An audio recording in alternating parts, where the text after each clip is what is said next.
បាទសួស្តីបងប្អូនទាំងអស់គ្នាថ្ងៃនេះខ្ញុំមកធ្វើបទបង្ហាញទាក់ទងនឹងមិត្តសញ្ញានៅក្នុងអគ្គិសនីបងនេះជាប្រភេទ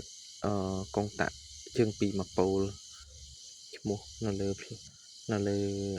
និមិត្តសញ្ញារបស់វាបងទាក់ទងនឹងឈ្មោះនេះជាប្លង់ការងារសម្រាប់អញ្ចឹងនិមិត្តសញ្ញារបស់វាគឺរូបអញ្ចឹង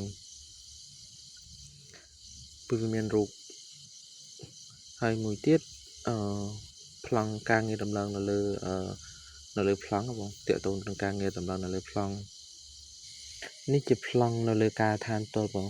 ប្លង់នៅការដ្ឋានគឺវាមានខ្នាតជាក់ទាំងអស់ហ្នឹងអំពូលជាទូទៅនឹងកុងតាក់ហ្នឹងគេយកទៅដាក់នឹងក្បែរ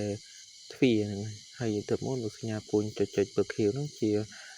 ខ្សែចរន្តរបស់អំពូលពីអំពូលមួយទៅអំពូលមួយគឺអំពូលនេះជាអំពូលមួយចុចអញ្ចឹងវារត់គឺវាមានខ្សែតែមួយទេរត់